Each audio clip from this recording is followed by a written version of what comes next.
Cashius Howell as the Aggies get ready to hit the road to Arkansas. First, let's just start there. Hitting the road. You guys hadn't done this in a while. Yes, sir. Yeah, it's been a minute since we've got on the road, but obviously last time we got on the road, we were able to get it done. So we're plans this week, remains the same.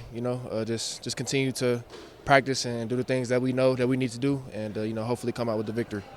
And your story, your road here to A&M, it's impressive, and we'll talk about that because it starts in Kansas City, Missouri.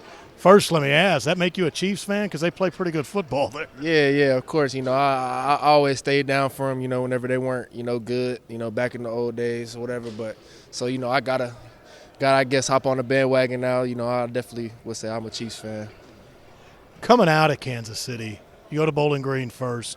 What was that recruiting process like for you initially as a high schooler heading into college? Yeah, it was because I was one of those COVID kids. So, that summer was like my junior year. I had like a bunch of like camps and stuff, set up. I wasn't going to be able to play basketball that summer because of camps, but then COVID hit.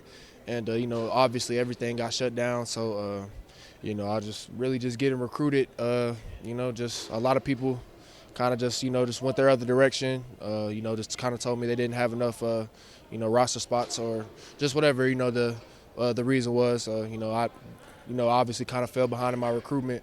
Really BG was probably like the towards the end of my recruitment was like the only school that was recruiting me. So yeah, that's kind of how I ended up there.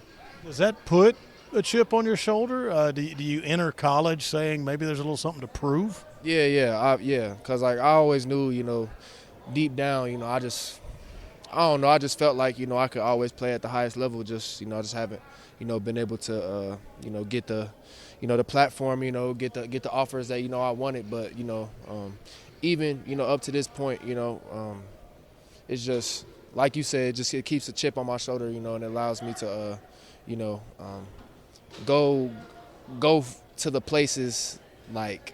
What am I trying to say? Like go farther, just keep pushing myself as hard as I can because I know what it's like to get overlooked and just not have things go your way. So it just makes me push harder.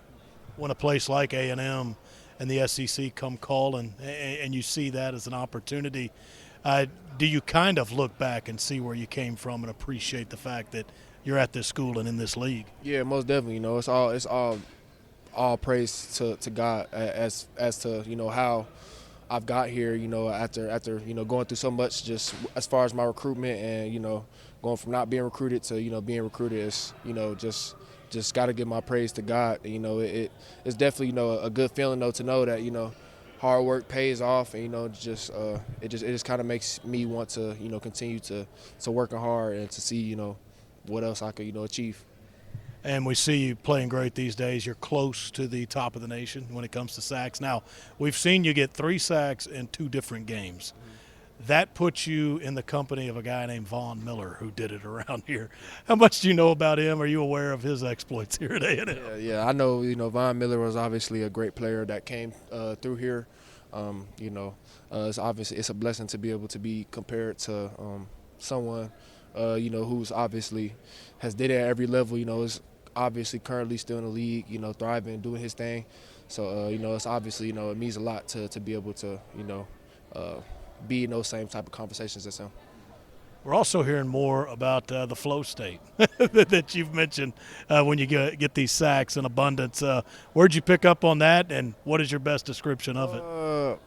I don't know where I kind of picked up. Well, I used to study like psychology at my last school, so I guess it might have been just like a psychology thing. But basically it just means you just kind of out of your body, I guess, and you're just kind of just letting your instincts just do what they do. So that's kind of what a flow state is to me. Last thing is this: with each win, with staying in the top 5.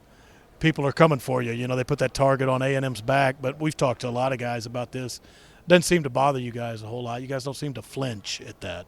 Nah, Coach Elko has done a great job, preparing us and, for this moment, ever since he's got here last year, it's just always been, the same thing. And like I said, I feel like Coach Elko has done a great job, preparing us. So, with great preparation comes, confidence. So I feel like, as a defense, or as a team, as a defense, just as an overall squad, like I said, we know the work we put in. We know the work that we've put in this offseason. We know the work that we put in today. The work that we put in every day. We know that work, and we know that we trust in Elko, and we're confident within ourselves. We appreciate you. All the best this Saturday and for the rest of the season. Yes, sir. Appreciate you.